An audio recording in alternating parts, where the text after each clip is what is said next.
आज की इस वीडियो के अंदर हम बात करने वाले हैं हमारे दिमाग में चौबीसों घंटे कुछ ना कुछ चलता रहता है। इसका रीज़न क्या होता है, इससे हम कैसे बाहर निकल सकते हैं, उस बारे में हम बात करने वाले हैं आज की इस वीडियो के अंदर। सबसे पहले हमें ये समझना चाहिए कि हमारी बॉडी काम कैसे करती है। कि हमारी बॉडी में एक तो होती है एड्रेनलिन नाम की ग्लैंड जो कि किडनी के ऊपर होती है, और वो एड्रेनलिन नाम की जो ग्लैंड है वो रिलीज़ करती है कोर्टिसोल हार्मोन। जब कोर्टिसोल हार्मोन हमारी बॉडी में जब हाई रहता है तो जो दिमाग में हमारे जो केमिकल्स होते हैं, सेरोटोनिन हो गया, डोपामाइन हो गया, ये रिलीज़ होना कम हो जाते हैं।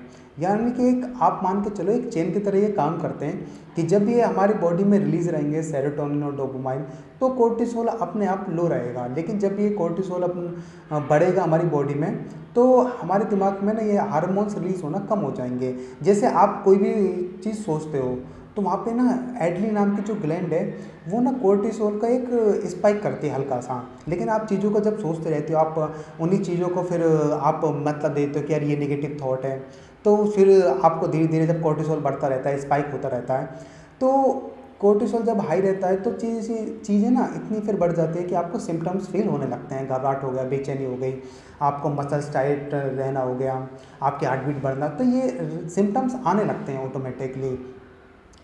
तो धीरे धीरे फिर जब आप चीज़ों को सोचते हो तो धीरे धीरे फिर आप स्ट्रेस लेने लगते हो, स्ट्रेस लेने लगते हो तो ये चीज़ें ना आपके लाइफ के हर एस्पेक्ट को फिर इफ़ेक्ट कर रही हैं। कि आप एक तो ओवर थिंकिंग के जो लूप है उससे आप निकल नहीं पा रहे हो, उसी में आप अटके पड़े हो, फिर उससे कैसे निकलना है आपको ये पता नहीं है। आप धीरे धीरे आपके जो स्लीपिंग इशूज़ हैं वो भी काफ़ी लोगों के होने लगते हैं कि आप चीज़ों को सोच रहे हो तो स्लीप भी आपकी इससे डिस्टर्ब हो रही है, क्योंकि कोर्टिसोल आई है। तो जब कोर्टिसोल आ रही है तो स्लीप में कहीं ना कहीं इश्यूज़ रहेंगे।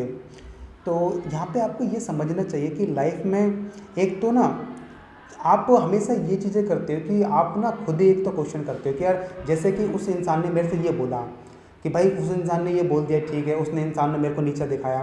तो जब नीचे दिखाया तो आप चीज़ों को ना सोच रहे हो कि यार उसने मेरे को नीचा क्यों दिखाया, मेरे को ही क्यों उसने ये बात बोली, क्या वो मेरे को पसंद नहीं करता। तो आप चीज़ों को इतना सोच लेते हो कि फिर वो बढ़ती रहती हैं बढ़ती रहती है। फिर आप ये सोचते हो कि यार कि मेरे को जवाब देना चाहिए था, मेरे को ऐसे जवाब देना चाहिए था, मेरे को वैसे जवाब देना चाहिए था। मैं आप बाहर जा रहा हूँ तो मेरे बारे में कोई कुछ क्या सोचेगा, मेरे बारे में कोई वो क्या सोचेगा।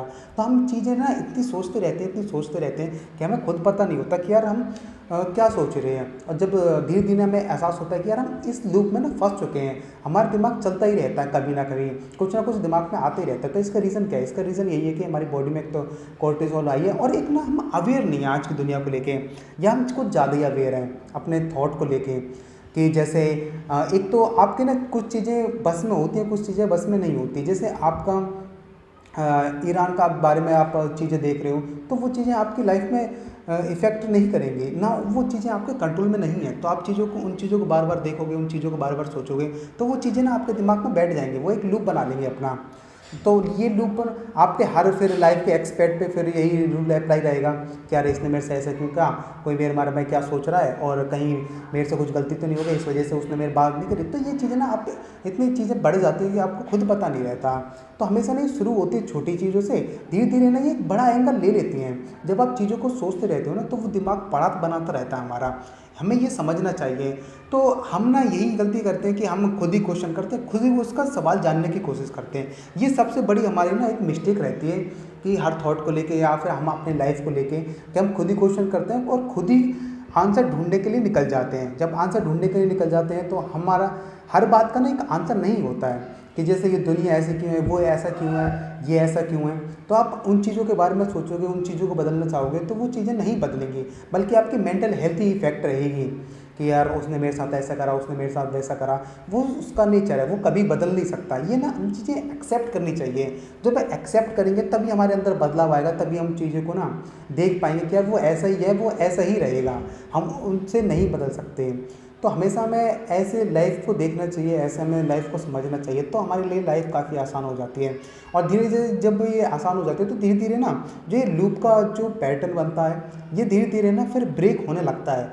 जब ब्रेक हो जाता है तो हम आराम से लाइफ में जी सकते हैं। तो हमेशा ये बात ध्यान रखना चाहिए कि जो भी अपने से हम क्वेश्चन कर रहे हैं ना उसका हम आंसर ना ढूंढ के हमें थोड़ा सा ना एक पेशेंस रखना चाहिए कि ठीक है, अवेयर रहें, थोड़ा सा हम अवेयर रहेंगे ना चीज़ों को लेके, तो थोड़ा सा हम चीज़ों को समझ पाएंगे। जैसे कोई थॉट एकदम से आपके अंदर आया, आपको पता नहीं कि उससे कैसे डील करना है, तो कहीं ना कहीं आपने डीप ब्रीदिंग स्टार्ट कर दी। मैं ऐसे ही करता हूँ ज़्यादातर, जब मेरे पास कोई दिमाग में थॉट फंस जाता है या फिर बार बार एक ही थॉट आ रहा होता है, तो मैं डीप ब्रीदिंग करना शुरू कर देता हूँ। तो डीप ब्रीदिंग में थोड़ा सा, कई बार मैं जो ब्रीदिंग प्रैक्टिस रहती है उसको मैं अप्लाई करता हूँ कि जैसे कई बार थोड़ी सी सांस तेज लेता हूँ, फिर थोड़ा सा धीमे धीमे निकालता हूँ, तो इससे ना कहीं मैं अवेयर रह जाता हूँ उस सिचुएशन के लिए। तो फिर वो ना एक वहाँ से ब्रेक हो जाती है। तो धीरे धीरे आप ये छोटे छोटे स्टेप लोगे ना, और हमेशा आपको ये ध्यान रखना है कि जो भी आप क्वेश्चन कर रहे हो ना, उसका आपको ना जवाब नहीं ढूंढना। शुरू में हो सकता है कि थोड़ा सा ना आपको एक अजीब सा लगेगा आपको, एक क्योंकि ये आपका बिहेवियर नहीं है। और हमेशा ये बात ध्यान रखो हमेशा कि ना एकदम से आपको कुछ नहीं बदलेगा लाइफ में। आपको छोटे छोटे जब आप स्टेप लोगे, जब भी आप मेंटल हेल्थ को इश्यूज से आप ओवरकम कर सकते हो। अगर आप ये सोचोगे ना एकदम से आपकी लाइफ बदल जाए, तो वो तो नहीं होने वाला। टाइम लगेगा 2-3 महीने का, लेकिन आप उन चीज़ों को टाइम दो, थोड़ा सा उन्हें मिच्योर होने के लिए थोड़ा सा टाइम दो। वो चीज़ें तभी मिच्योर आएंगे जब आप उनको टाइम दोगे। आप एकदम से सोचोगे कि भाई एकदम से बदल जाए, तो वो चीज़ें एकदम से इशू नहीं है। आप जब एकदम से आपको रिजल्ट नहीं मिलता ना, तो आप ना फिर पैनिक करने लगते हो कि यार ये तो ऐसे नहीं है, ठीक है जो मैं सोचता हूँ ना वही सही है, लेकिन आपको एट द एंड पता है, लेकिन वो चीज़ें गलत हैं आपके लिए, वो चीज़ें आपको इफ़ेक्ट कर रही हैं लाइफ में, लेकिन आप ना उन चीज़ों से ओवरकम नहीं कर पा रहे हो। तो वो पहले आप ना इन चीज़ों को पहले अवेयर होना सीखो कि अवेयर कैसे होते हैं चीज़ों को लेके।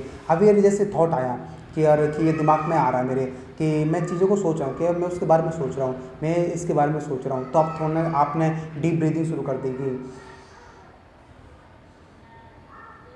ऐसे ऐसे थोड़ा 2-4-5 जैसे आपने सांस खींची, अंदर सांस बाहर निकाली, तो 4-5 बार आपने करा, तो ना इससे ना आप उस टाइम के लिए अवेयर हो गए, तो ये आपकी साइकिल टूट गई। तो ना चीज़ों को आप ऐसे देखो, आप चीज़ों को ऐसे टटोलना सीखो, आप ऐसे समझना सीखो।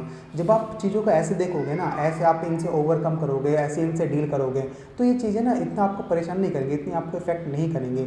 लेकिन आप चीज़ों को ना खुद क्वेश्चन करोगे, खुद उसका आंसर ढूंढना चलोगे, तो फिर तो यार इश्यूज़ रहेंगे, फिर आपको भी रहेंगे। आप के साथ जो जुड़े हैं आपको हमेशा कुछ ना कुछ वो कहेंगे, और आपको हमेशा ना यही चीज़ में आप फंसे रहोगे कि इसने ऐसा क्यों बोला, वो मेरे बारे में क्या सोच रहा होगा, कहीं मेरे से कुछ गलती तो नहीं हो गई, या फिर मैं गलत तो नहीं हूँ। तो ना आप एक तो अपने आप को एक तो विक्टिम ठहराना कम कर दो, ये आपकी सबसे बड़ी कमी रहती है। विक्टिम ना ठहरा के ना अपने आप को इम्प्रूव करो कि भाई ठीक है, कोई हमें पसंद नहीं करता, इट्स ओके, लेकिन आपको ना इम्प्रूव करना खुद को ज़रूरी है। और जो थॉट्स हैं ना आपके, वो थॉट्स ऐसे ही ब्रेक होंगे धीरे धीरे जब आप काम करोगे धीरे धीरे खुद पे।